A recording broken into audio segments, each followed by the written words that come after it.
Hello and welcome to another Album of Record podcast. I'm Craig Lindell, joined as always by Andrew. How's it going, Andrew?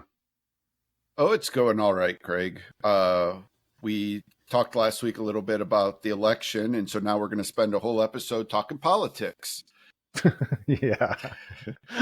But Isn't that funny? But by the way, just as an addendum to that, we talked about, we're recording this so that we don't have to watch the thing, and we never know how long it's going to take. And sure enough, it was wrapped up pretty quick. yeah, I went to bed that night feeling pretty confident in who was going to win. And actually, it didn't happen quick enough because we live in the great state of Ohio. And I found out officially at about 3:15 a.m. when I was woken from sleep by some fireworks. I heard the fireworks go off, and I was like, "Well, I think I know what that means." I went to bed, and it was one of those things. Like, it looked pretty clear that Trump was going to win, and just to be upfront and honest, I voted for Harris. I very much did not want Trump to be president again, but I'll just say me too. Go ahead. Yeah. But I promise we won't get into politics or anything like that. But other than just to say, I went to bed at probably about 10 o'clock, and you just kind of knew, like, the exit poll data and where the numbers were coming from, that Trump was doing all the things he needed to do, and he was actually outpacing what he needed to do. And so I was pretty confident he was going to win. But to be fair, in 2020, when I went to bed, it also looked like he might win. But then I woke up in the morning to find the blue wall states in Arizona were all looking very strong for Biden. And I was like, oh, okay. So I had a little bit of cope that, maybe the same thing's going to happen again this year. But I woke up, I think it was probably about 12:30, and made the mistake of looking at my phone, and it looked even more bleak at that point for Harris. But so then I ended up spending about 2 hours doom scrolling Twitter, and watching everybody freak out and making myself feel bad. And so I this. Wednesday morning, I logged out of all my Twitter accounts, and I am completely Twitter free. I have not looked at Twitter other than tweets that are shared with me, and I feel good about it.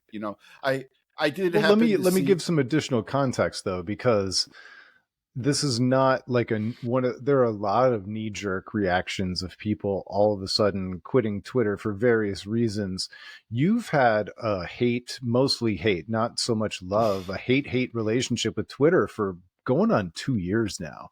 So it's kind of shocking that, because you had quit at one point, and then you created a not quite a burner account so that you could follow 5 accounts and try and control the chaos. Yep. So it's not like a brand new thing for you. Yeah, I can give a little background on that. When we had our sports blog, I had, at my peak, I think around 3,000 followers, which isn't a ton, but that's a healthy amount of followers. But I was also following about 1,000 accounts at that point. And, it just got to be too much for me. And it just seemed like everybody on Twitter was just fighting to compete to say who could express how depressed they were all the time. And it was just really taking a toll on my mental health. And I cold turkey just quit Twitter completely, walked away, didn't look at it for a good, probably 2 years. And then I was like, I kind of miss though, some of the news and the music stuff is great. The music stuff, some of the sports stuff I missed. So I told myself I could only follow 100 people. So I created a burner account so there would be no algorithm tied to it. And I just followed music critics, bands, some sports people, some friends, people that I actually knew and like to have conversations with. And that went well for quite a while. I made custom lists. I had a music list, a video games list, a sports list, a web development list, which I use for my job. And it was going great. And then as this election cycle... then what happened?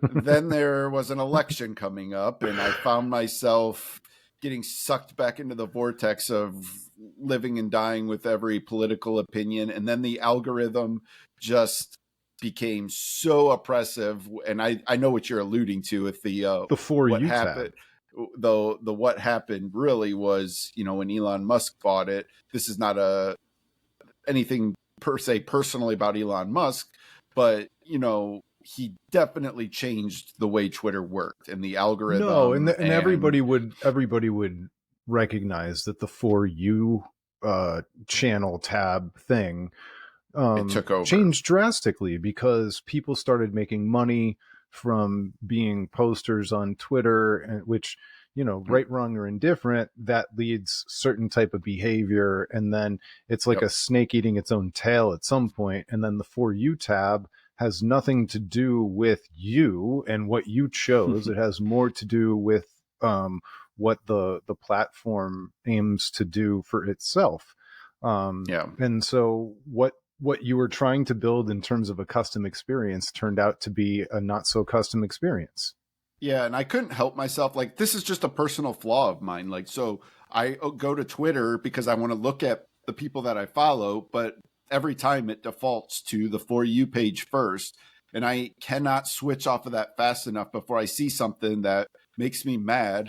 And so I read that, and then I start scrolling, and next thing you know, an hour goes by, and it's like, what am I doing? So let me give the opposite take. Opposite take. So like I agree with everything that you said. I'm staying on Twitter. I have a healthy relationship with it. I don't get triggered by things. And to some degree, I feel the necessity because my kids' schools post a lot of things on Twitter, and they post a lot of things on Twitter that they don't post on Facebook, and they don't put in the numerous emails I get every single day. And so for me, especially high school sports type things, it feels very necessary still. But I've been able to kind of slot it accordingly, and I feel like a ninja when I log in there. I'm unaffected. And I'm not saying what I'm doing is right for everybody. It's just what works best for me. But what's funny is, and I'm not saying you're wrong either, by the way. I'm just letting you know that, like, somehow I woke up one day and I was like, none of this affects me. None of these people are talking to me. None of this bothers me anymore. Yeah. And so I still have always maintained Instagram. And I saw somebody, I wish I could remember who said this, but they said, like, well, I like Twitter more than Instagram because on Instagram because Twitter you don't have to think of a picture to use to express your opinion or something like that. And I was like, well, what you see as a bug, I see as a feature. Like, that's why I like Instagram. You kind of need a reason to post there for the most part. And again, I only follow people I know personally on Instagram, or bands and, athletes, people who I'm interested in. And I have a much easier time avoiding any kind of algorithm on Instagram, even though it does exist, but Instagram does at least still have the following tab. It's hidden, but you can get to it and you can just see the people that you're following. So I jumped on Blue Sky this week or last week, starting to use that kind of a little bit. It really reminds me of the feel of the good old days of Twitter when it was. And as long as it's temporary, it's not going to last. It's going to become a hellscape at some point as well. And not to mention the fact that, like, it might align with where you are right now, but it's definitely another closed little bubble universe. So it definitely is. I just you're just smoking a slightly safer cigarette. The big thing for me is I just don't want to interact with politics on social media. To me, that's just a pointless medium. And so Blue Sky is, of all the social media platforms right now, it's the one I find the easiest to just not engage with it. But it's funny because I did see before I logged off Twitter, because a lot of people were, doing the thing where they like to announce to the world that they're not going to use Twitter anymore, which I always think is funny, because if you're not going to use it, like, are you sticking around to see the reaction to you proclaiming that you're not going to use it? In the world of wrestling, don't sing it, bring it. Yeah, exactly. And so, but I did see somebody say on Twitter that, all these people saying they're just quitting Twitter, that, they're just putting their head in the sand, and they're, you know, not sticking around to fight for what they believe in. And, you know, and I just kind of thought to myself, I'm just like, you know, if Taylor Swift can't convince people to vote a certain way, like, what am I going to do shouting into this very algorithmically closed off echo chamber? Well, Like, and by the way, this is why I love music Twitter so much, because you're not, there's no slacktivism. I mean, yeah. yeah, I'm trying to convince people that Saturdays at Your Place is a great band, but there's no downside to me being wrong. Worst case scenario, somebody tosses it up on YouTube or Spotify and they don't like it, Yeah. or it's not for them. But this idea that you're actually accomplishing anything, you're changing hearts and minds, I think we've all been sold a bill of goods, and we keep buying into it because it's exciting and it feeds the part of our brain, the pleasure centers of our brain. But I don't think it's actually accomplishing anything. No, and I think, you know, like, look, I want to be cognizant of privilege. You know, I certainly am well aware that at this point in my life, you know, I'm pretty well set in my position in life. And ultimately, at the end of the day, Are the you saying president, being a middle-aged white male is like some kind of a privilege? it's very much a privilege, and I Yeah. understand it, and I try not to take it for granted. I definitely am sympathetic to people who have a very real threat of how their life could be disrupted by this change in political leadership in this country. So I'm not trying to say like we should all just accept what happens, but I'm saying is I'm trying to be mindful of where I can make a difference. And, Well, you know, no, I think, and I would maintain, to your point, if Taylor Swift can't make a difference on Twitter, then nobody can. And yeah, so even if you are an unprivileged person whose existence is threatened, you're probably wasting your time on social media, in right. as except in as much as it gives you comfort because you're finding people who are like you. But in Yeah. terms of like enacting actual change, if it's not bringing you comfort, if it's not giving you joy, get the hell out. Yeah, and that's kind of what I've done. I'm just trying to focus on, you know, my small circle of influence. What are the things I can do to make a difference in people's lives? I'm assistant coaching seventh grade boys basketball this year, which I'm excited about. But that's a way you can have an influence on people and be a positive example. And, you know, there's just, you try to do what you can do. And if something is really like, very in a very real way affecting my happiness, like I just have to cut it out. Like I have to take care of myself first, because I can't help anybody else if I can't help myself first. So that's kind of where I'm at with all this. So Speaking of which, I wasn't super pumped, excited last week. And when my friend texted me and said, "Hey, want to go see Wild Pink at the Beachland on Sunday night?" It was Sunday, yeah, Sunday night.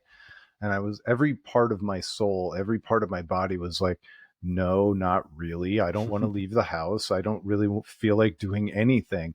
And then instantly I was like, well, if that was your reflex and you love live music and everything, you know, so I quickly talked myself out of it. And I kind of just started saying yes.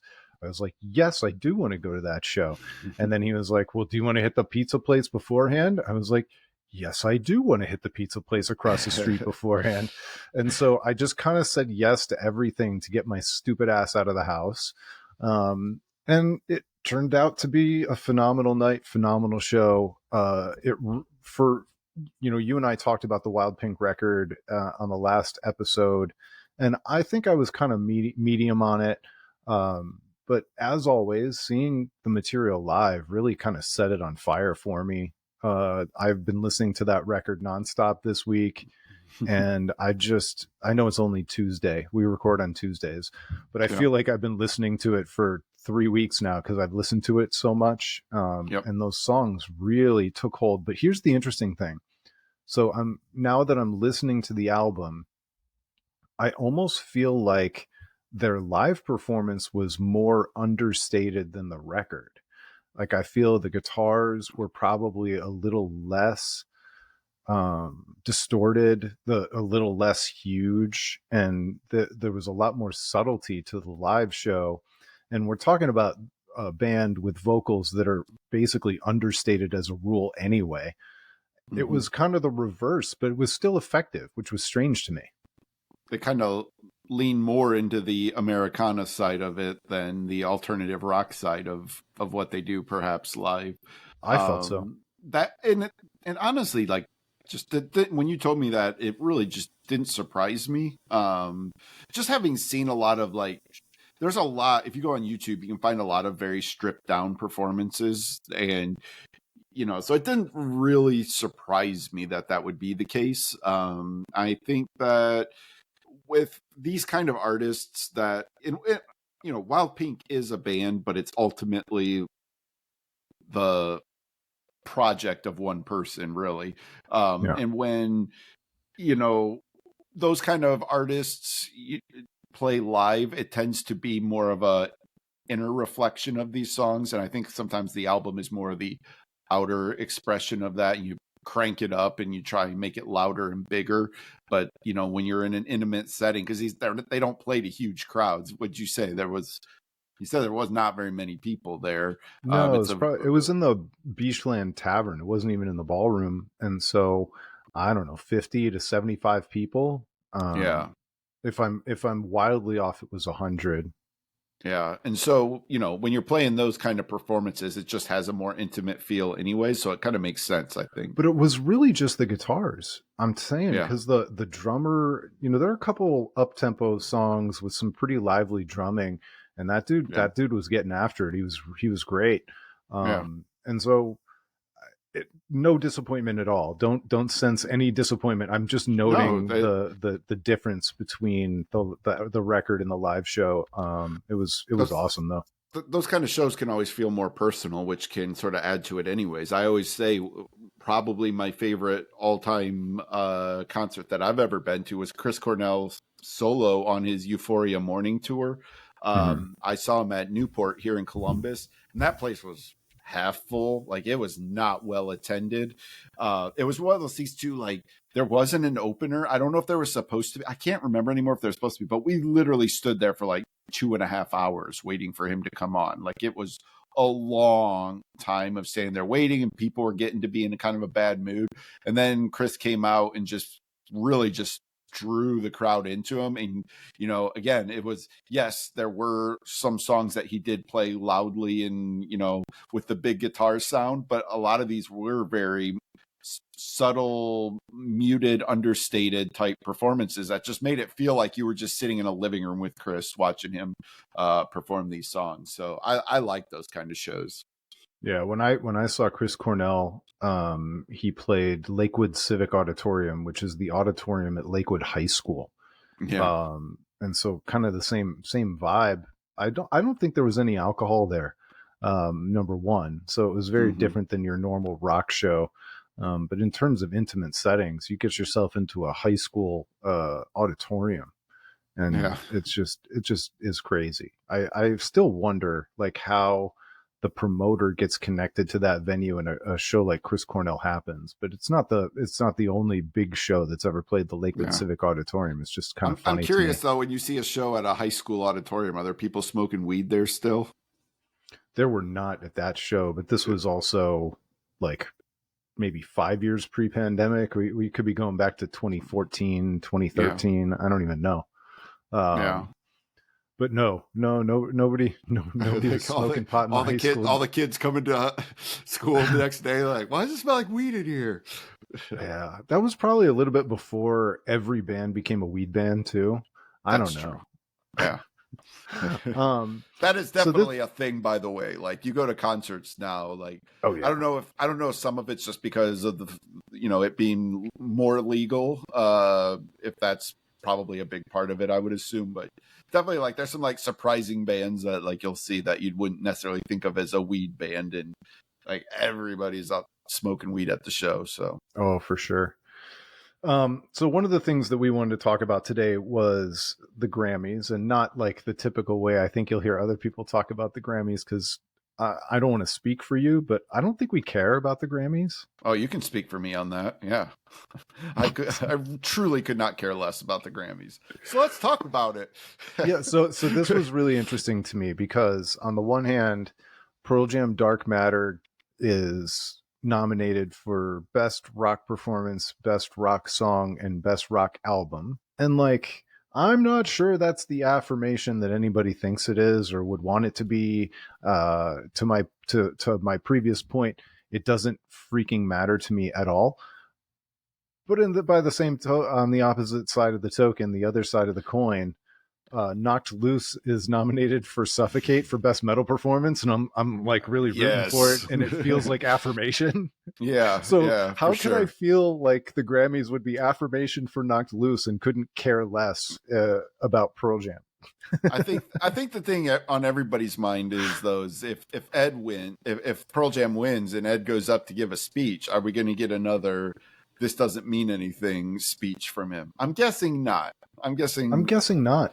I think old Ed would actually appreciate the nod. I really do. I think he's sort of reached a point in his career, like we've talked about this ad nauseum, but I think he and the band are very comfortable with where they're at now. They've done it all. They've established themselves. Now they're just here for the vibes, and I and we talked again also how much we love this album. So I think that for me, seeing some of the reaction to Pearl Jam getting these nominations and people say, oh, they're just washed up and stuff. Like, I just think that's a lazy take, actually. Like, they think that Pearl Jam is a lazy nomination, but I think to just say that is a lazy take because It's I probably somebody think, who never listened to the record.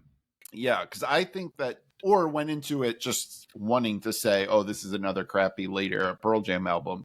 Because I still will stand on my opinion that regardless of all other equivocations and explanations and nuance and context and all that good stuff, like on its own, Dark Matter is a damn good rock album in 2024. I don't care who put that album out. Like, it's a very good album. And I don't think it's problematic in any way for them to get a bunch of nods for it for Grammys, because it's a good album. Well, let's talk about that as well. Grammy nominations don't just happen. They are usually the machine of the label, the promoters, the Yeah. management, working the system, working the voters, working the Grammys to get nominations. Um, and so somebody at Pearl Jam Inc., I think it's reasonable to speculate that somebody at Pearl Jam LLC wanted these nominations and did put in some work to make sure that they happened. Yeah, you actually have to submit to win a Grammy. And the way I know this is because Zach Bryan kind of made a big deal this year that once again he was not going to submit his music to the Grammys. And I actually like appreciate that. Like, to me, that's really putting your money where your mouth is, to say I truly don't care about this. Like, this isn't why I'm making this music, and it does make me respect Zach as an artist a lot more. But so I think you're dead on. I mean, I think in order for Pearl Jam to get nominated for 3 Grammys, they absolutely had to promote it, push it. Like I said, submit it. Like, I think somebody in the Pearl Jam industrial complex wanted to get these nominations for sure. And if they want to win, it will take lobbying, it will take communications. Usually there's money in an advertising campaign. Yeah. Again, I'm speculating to some degree, but I think I kind of know this. Yeah, I mean, I think so. I mean, I feel like It's it's not very been scientific, I know. well, next year when the Grammys invite us to be on the board of directors, we'll get to the bottom of this. But for right now, all we can do is speculate. By the way, the CEO of the Grammys did the Decoder podcast with Nilay Patel this week, and he was talking about what it's been like since he took over and trying to get representation in the awards, and how 0 Grammy employees spend 100% of their time doing the Grammys. The Grammys are just a cash grab for their nonprofit so that they can help musicians. And so when you learn that and you hear about that, it kind of recasts my idea of the whole thing in the award show, because they've been on CBS for a million years, and I think they're on CBS for 2 more years, and then they're moving to Disney, ABC, that kind of a thing. And then but like whether Beyonce finally wins album of the year or record of the year, whichever one of those things that she hasn't won yet, uh, none of that stuff. It's all just feeding the machine so that they can make enough money so that they can help musicians who are in need, who are struggling with medical things, and et cetera, et cetera. Well, and of course, paying the CEO and the Grammy Yeah, employees. but it's a worthy cause. What Yeah. how efficient they are at doing it, I couldn't say, but it's definitely a worthy cause. Yeah. I'm curious, do you by any chance happen to have who Knocked Loose is up against in the No, but I'll metal find it. category? Like, I'm trying to think of who like today's equivalent of Jethro Tull would be, who famously beat out Metallica for the metal Grammy. I don't know what year that was anymore, but it was. Or wait, was it Jethro Tull or was it Steely Dan? I think it was Tull. Okay, I think Is feel like Tull there the was flute band? yes, and I Yeah. think there was a Steely Dan controversy at one point too, with them winning a Grammy that people didn't think they should ever. I don't know. I feel like that I remember something about that, but I don't know who like the equivalent today of Jethro Tull would be sneaking into the metal category. Well, you didn't filibuster long enough. Well, if I could only think of a band that plays a flute or some instrument that if only Blues Traveler were still around, I would say Blues Traveler could be that band. All right, here you go. All right, we've got. Oh man, it's going to be tough. Best metal performance. We've got Wait, Gojira. okay. Can I guess one? Is Code Orange in there? Okay. So you got That seems like a band that really works the Grammy machine, but yeah. Gojira, Judas Priest, Knocked oh, Loose featuring Poppy, Metallica, for what song? Screaming Suicide, and Spirit Box, another band that really works the system hard. So is the irony of this going to be if Metallica wins this? Because are Metallica the Jethro Tull of this category now? I'm guessing because of the Olympics, it's just Gojira's year. But I don't That know. could be. That could be. I really would love Knock Loose to win it though. I really would. Well, That do you want to album know is who just. Pearl Jam's up against? Oh yeah. Best rock performance. They're up against the Beatles with Now and Then, Okay. Beautiful People by the Black Keys, The American Okay. Dream is Killing Me by Green Day, Ew. Gift Horse by Idols, and Hmm. Broken Man by St. Vincent. Okay. So either St. Vincent or Idols is going to win that one. Well, I or have the no. Beatles, or the Beatles. I mean, when you're up against the Beatles, I mean, Yeah, but that's it's not exactly Hard Day's Night, right? yeah for sure. But yeah, Oh man, the categories are always weird to me too. Like what's the difference between a rock performance and a rock song? Is a record. performance just mean You've the got record, you've got performance, and then you've got album, and it's like okay? it feels like there's a lot of crossover here, and I'm sure there's somebody who knows all the technical definitions sitting out there going, "You idiots! It's so easy." But no, Yeah, I don't know. I think best record is usually a song, right? Like in the Yeah, which is kind of weird but because I you think performances too. maybe performance is just like not how good how like well written the song is or how quote unquote good the song is, but like how well you perform the instruments and the singing and all of that. So I don't know. So I'm just the guessing other from these titles. the other interesting nomination is Outkast's Andre 3000 nominated for Best Alternative Jazz Album for his flute record. Yeah. It all comes I back to the flute. I tried to listen to that. Did you try to listen I to it? did, but I don't It was remember it. rough. It was rough for me. I It that wasn't my deal. yeah, not for me. I'm not sure who it's actually for. Like I'm sure there's people that like love it and actively listen to it, but I feel like it has to be a pretty small, narrow audience, particularly compared to what he was doing with Outkast, which was like music for everybody. Oh, pretty much. Yeah. I mean, the stuff that Outkast put out is, as far as American music goes and the history of American music, it's about as universal as it gets for this is Yeah. music that Americans should love. Yes. Yeah. Exactly. Um, All right, so this is kind of the news grab bag episode. We got Quincy Jones dies at age 91, and I can't talk about Quincy Jones as an individual as much as I can talk about his work. Did you ever have a relationship with any of the Michael Jackson work growing up? Not really beyond, a couple friends had Dangerous, and there was a time where that was kind of in with my friend group. We would listen to that one a little bit, but I myself never owned a Michael Jackson record or album, and I, I certainly appreciated the production of it, and that's where Quincy Jones comes into play. But I I did not have a very strong opinion either way of Michael Jackson as an artist. I was I so much preferred so in. Jackson 5. I much preferred Jackson 5 myself.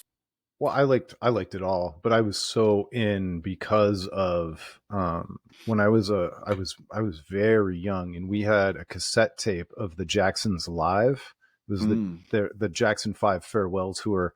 It was I'm looking here. The record came out in 1981, and just hearing all those songs and the amount of screaming in between songs, and then of course Thriller and Bad and all that stuff thereafter. Like I even had a cheap remember when they used to sell painters caps, those weird hats that they were like a cloth hat Yeah, with a weird soft. yeah, I know exactly what you mean.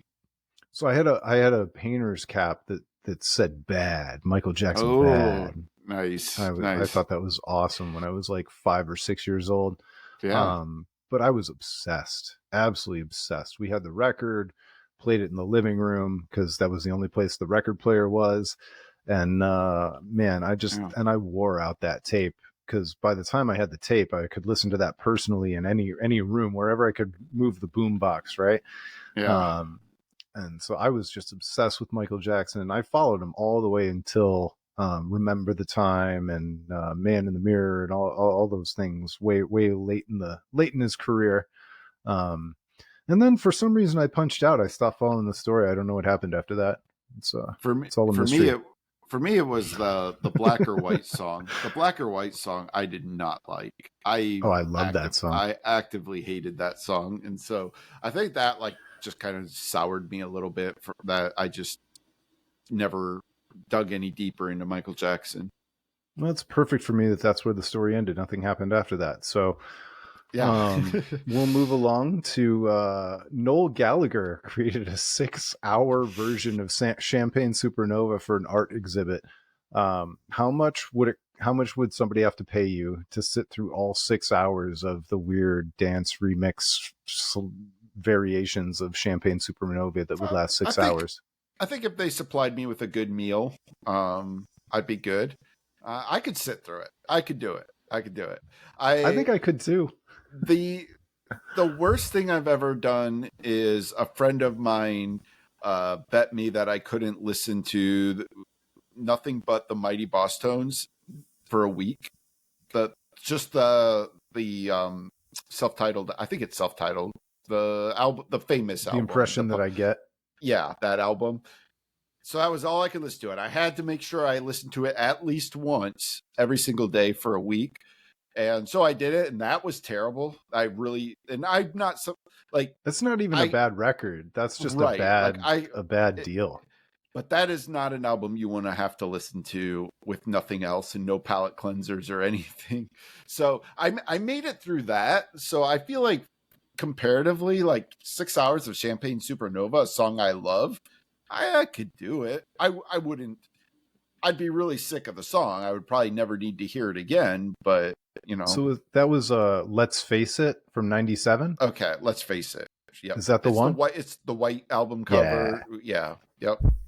That Now was I the want to one. listen to that just so I can remember, because I remember the big songs off that, but I don't remember. Yeah. I don't remember the other ones.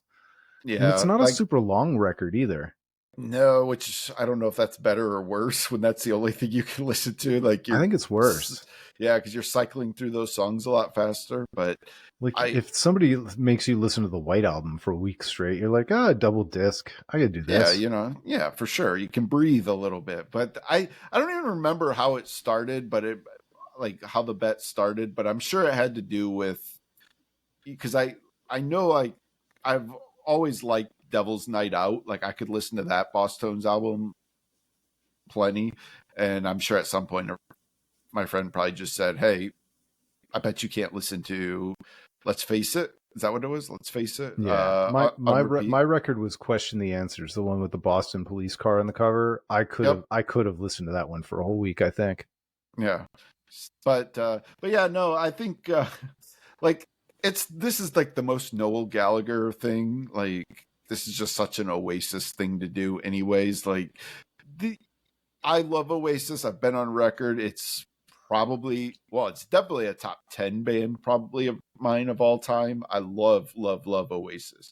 But they are like one of the most pretentious rock bands that you could possibly have. And like they Yeah. are high on themselves. Those brothers have no shortage of ego.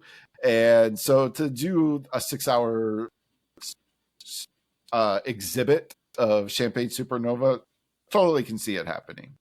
But let's be honest, how it probably is pretty cool and pretty effective for whichever half hour or 45 minutes you're in the art exhibit and you're checking out the visual art as well, Yeah, that yeah, you're hearing some 45 minutes of it. I bet it's yeah, really cool. for sure. And if you visited twice in a week or 3 times in a week, you'd probably hear different sections.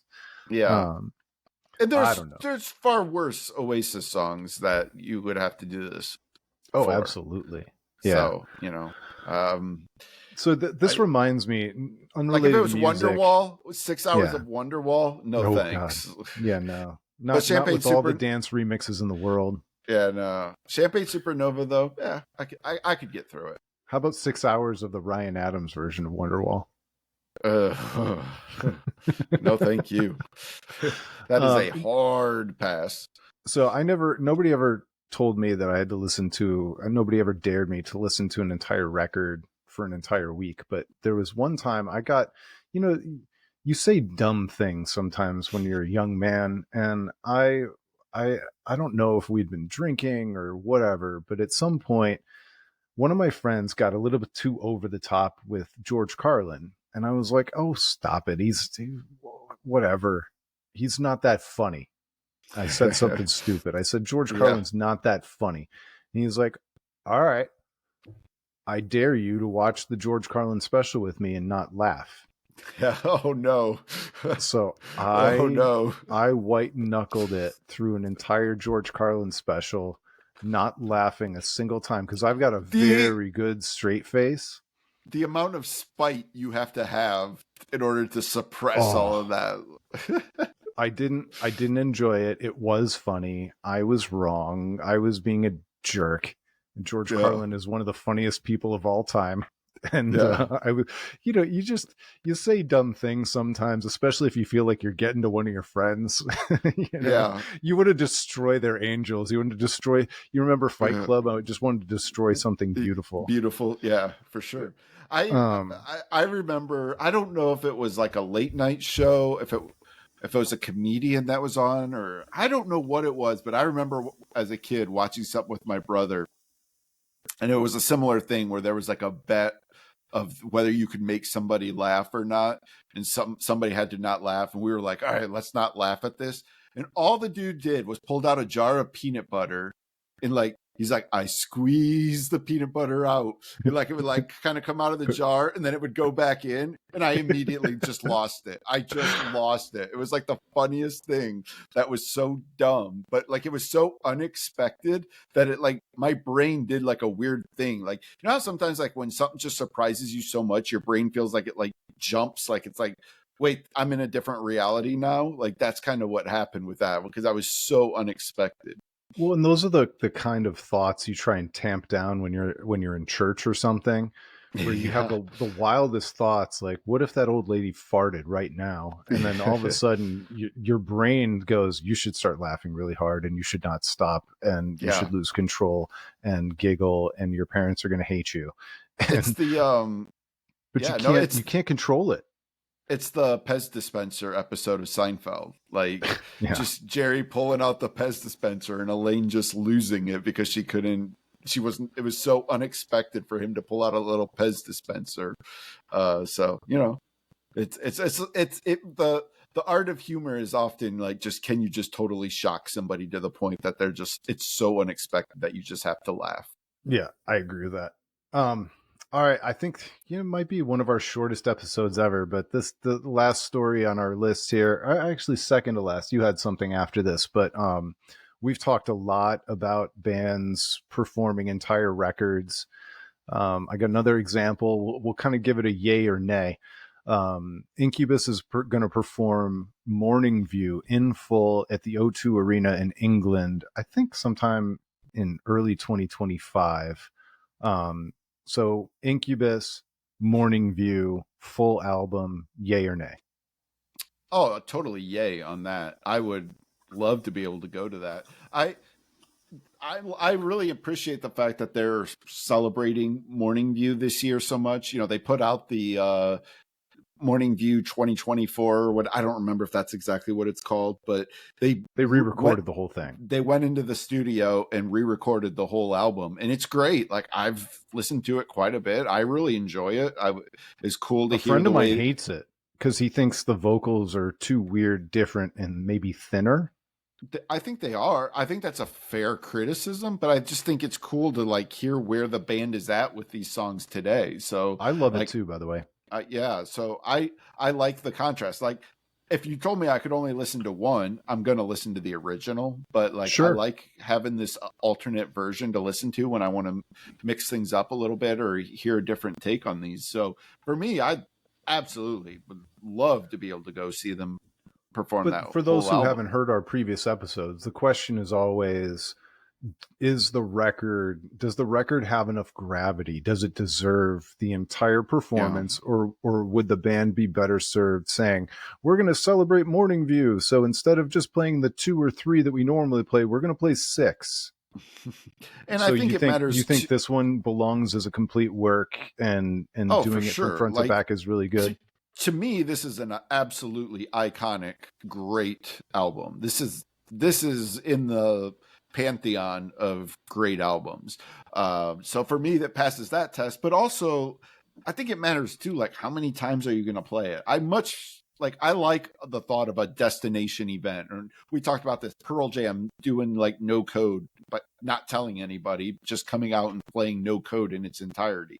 They don't do that every night. Like, I don't enjoy it as much when a band tours on a whole album and plays that entire album night in and night out, because then it does get very paint by numbers. You're just rolling through these songs out of habit and routine. It just loses a little bit of that energy.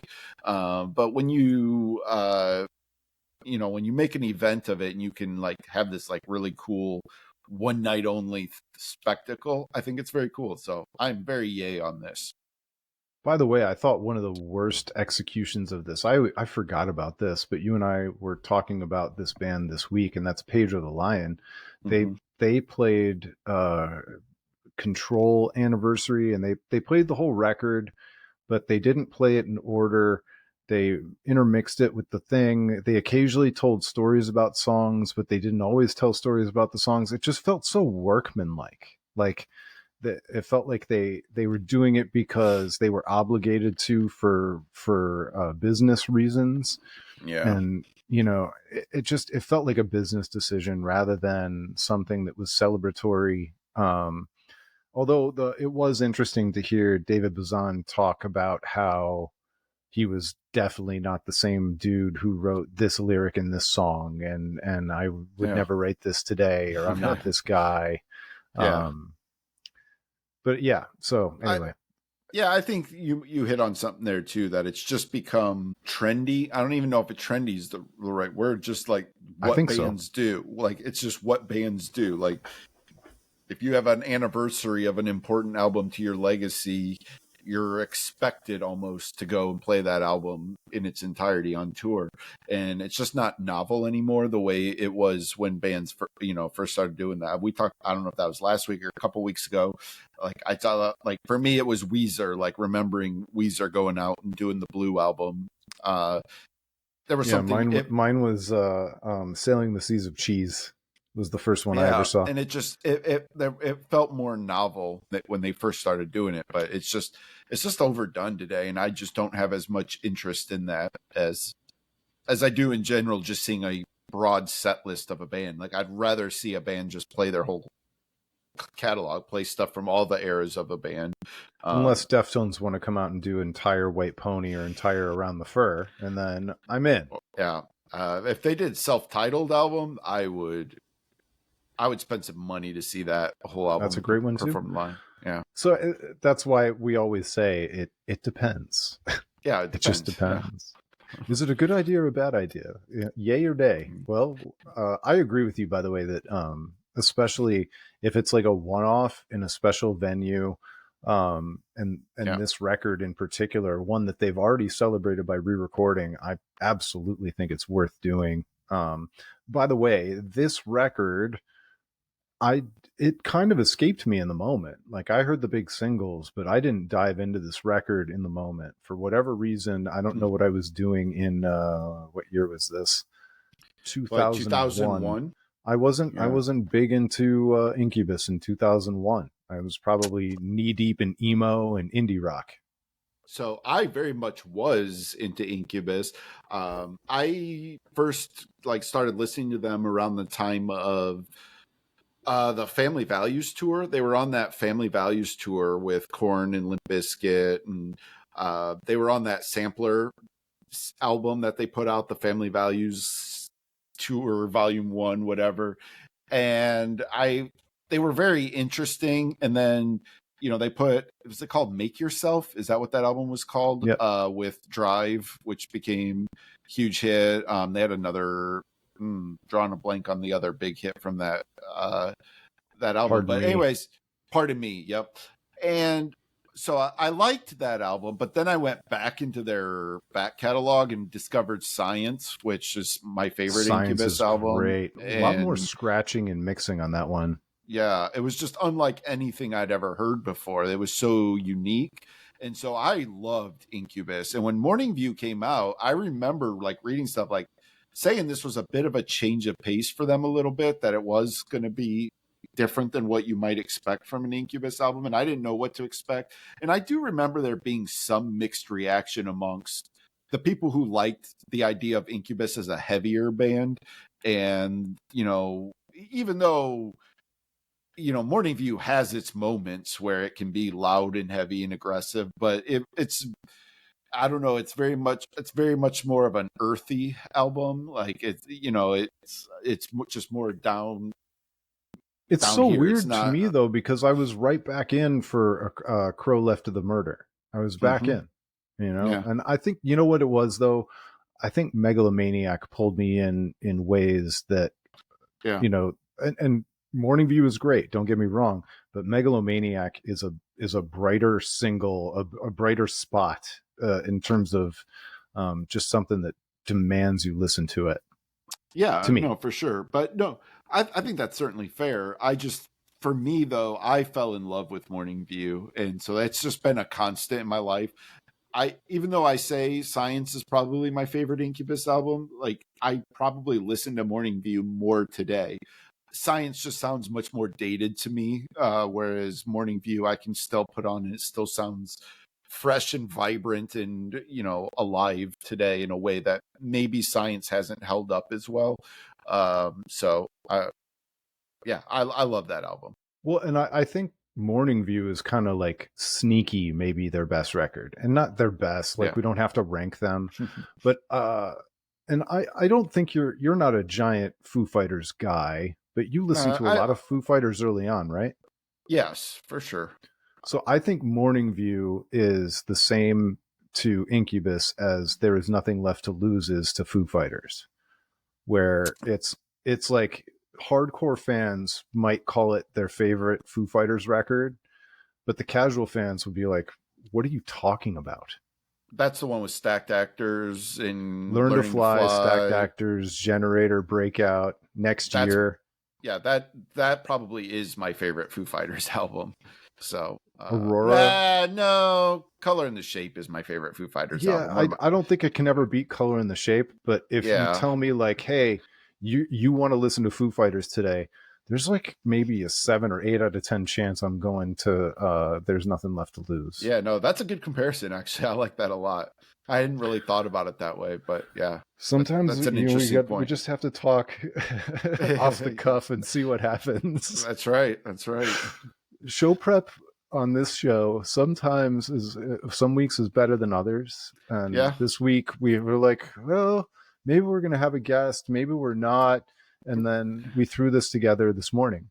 But sometimes these are my favorite episodes because we do end up going in ways that maybe we wouldn't if we were had one focused topic. Like, would we be talking about mighty boss tones and comparing Foo Fighters? I definitely wouldn't have told that George Carlin story. The George Carlin story, people squeezing peanut butter out of the jar. So do you remember? You remember the Foo Fighters song "Next Year"? Do you remember it was the theme to the opening credits of a TV show? I don't remember. Do you remember the TV show Ed? So yes, but I didn't watch it. But I remember when that was a thing. I didn't know that Foo Fighters had a theme song for it though. It's just Next Year. They used Next Year as the theme for that TV show. Very cool. All right. Well, I think you had one more topic that I don't remember. Did I? well, you name here. I'll find it. Hang on. Okay. Oh, is it the do we know too much about rock stars thing? Was that I think it? So. Yeah. So we'll just touch on this real quick. And this is something that, over the last week, I don't even know how much you've seen of this. Have you seen much about the Zach Bryan breakup? I have. So, and I've been following it a little bit with diss tracks from Dave Portnoy. Yeah, so it crosses over into the Barstool universe for sure. When you date somebody from the Barstool universe, you are in the Barstool universe because it is the ultimate. Is it a media company? Is it a reality show? Yes. Yeah. So for people who don't know, Zach Bryan has been dating Brianna Chicken Fry, who's a podcaster on the Barstool network of podcasts. Oddly enough, her God-given name, her parents gave her that name. No. Yeah. No. Dr. and Mrs. Chicken Fry. But no, so it always takes the gravity out of talking about these stories when you got to use somebody's stupid ass really stage name. It really does. Yeah. So Miss Chicken Fry, what did Miss Chicken Fry say? There's a serious undertone to this conversation, but it is hard when you have to refer her name to is Brie LaPaglia. Yeah. So for people who don't know, Zach Bryan has been dating her for a couple of years now. I think it feels like it's been a while, and so they broke up. And, as people do, but because these are two high profile celebrities and Brianna is very active on social media for a musician, Zach is also very active on social media. And he likes to drink a lot. Yeah. And so, you start to get a lot of details about what happened. And, and like you said, Dave Portnoy starts getting involved and he's not going to let this go quietly. And whether you want him or not. All of a sudden there's a lot of dirty laundry being aired. And, Brianna has made accusations of mental abuse in the relationship. And emotional abuse. Or emotional abuse. Sorry. And, I don't want to take this stuff lightly. I'm not here to defend Zach Bryan as a person. I don't know him. I'm not here to take her side. I don't know her. But my point is I really, as all this was happening, I just realized I was like, why do we have to care about any of this? And it really made me wonder if we just know too much about rock stars today. We've crossed into these waters before, talking about like trying to separate art from artist and all that stuff. But like at the end of the day, it just sort of feels like we know too much about people. Like this, I don't need to know the details of what went wrong in their relationship and who's to blame and all this stuff. It just sort of makes me uncomfortable. Well, it's certainly a choice. And I mean, you look at the other end of the spectrum, and somebody like Taylor Swift, who is everywhere all the time, and she's going to Chiefs games. Mm-hmm. But we know shockingly little about her personal life in a lot of ways, even though we know who she's dating, and we know that she's at the NFL games, and we know that he's at the Grammys or wherever he goes. And we might get a social media story of him watching her on stage in Australia, or whatever the case may be. Yeah. But it's all just PR photos, really. We don't get any dirt. We don't get any juice. She's shockingly private when it comes to actual detail. Yeah, we talked about this with Scott Sargent when we had him on. If you guys missed that episode, go check that out because it was a really fun conversation. But yeah, we talked a little bit about how she does have a very curated persona. You know, by the way, did you see the video this week? Calculated. There was a video on social media this week of her walking into the Chiefs game, and her, I don't know if PR people, handlers, whatever, are running out in front of her, forcing all of the photographers to stand up because she was wearing a short skirt.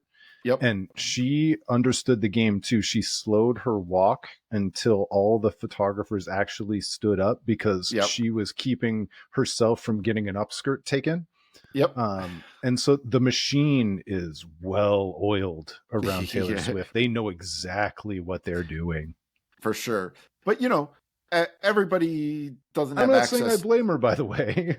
Well, and that's what I was to say is that everybody doesn't have that access to that machine to, you know, to protect themselves. And as a result, you do sometimes get a lot of stuff that bleeds out into the public that probably wouldn't, you know, like you said, Taylor Swift has had some very high profile, famous relationships, breakups, you know, and she talks openly about the relationships, but we know what she wants us to know about those relationships and the way they ended. And we would know even less if she hadn't been with Maddie Healy for a little bit from the 1975.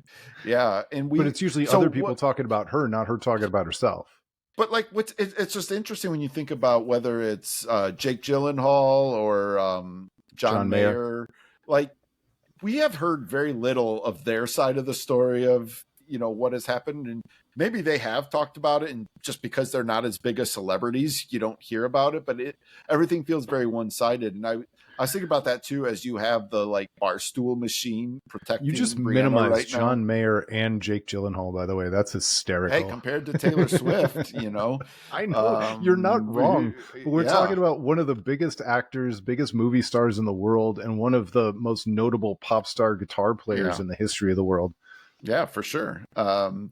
I just think, you know, when you have the Barstool machine there to amplify Brianna's side of the story, and I'm not quote unquote taking sides because I don't really care, but my point is just Zach has pretty much not talked about it at all, other than put out a couple of really great songs, which I don't know if those are fueled by this breakup, but you know, and so I kind of wondered too, like, I was like, in some ways, maybe he's becoming like the male Taylor Swift that, you know, he's been married, got divorced, and that was like a big deal because his fans, in the same way, like, Swifties are very protective of Taylor's relationships, and in the same way, there was like a weird ownership of Zach Bryan's marriage. And there was like, when he divorced her, there was a lot of like backlash amongst the fan base and things like that. So, I mean, the song is called High Road. I think it's safe to say that it's a song about the,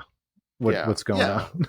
For sure. So, but my point is just, again, there's a different amount of equity in what we know and how that works. But at the end of the day, it was just like this whole situation was just another reminder to me of like, we just don't need these kind of details and intimate looks inside the personal lives of these celebrities. I hate to be like the, like, just shut up and play guy. Like, and I'm really not that way about people having opinions, but when it comes to like personal stuff, like, Say if you want less. to express it through your art, that's cool. Like, I got no problem with that. But like when all this is like put front and center in our face, and look, and to be fair, like Zach definitely, like, he made an Instagram post when supposedly they both had agreed they weren't going to talk about it on social media.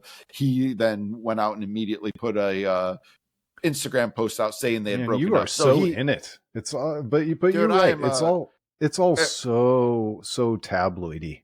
yeah, I'm in the tank for Zach Bryan as a musician. Like, so I follow him on social media. So all of this stuff crossed my radar for sure.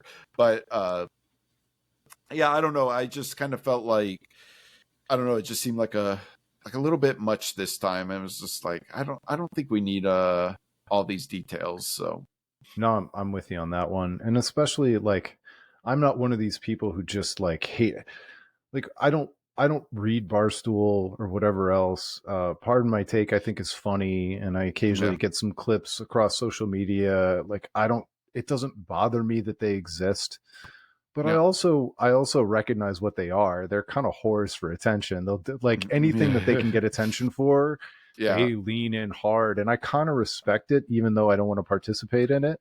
Like I Yeah, I get it. mean, you can't deny what Portnoy has built. Like, he has built an absolute empire out of, quite frankly, just doing whatever they can to get attention, right? Like, And including without apology.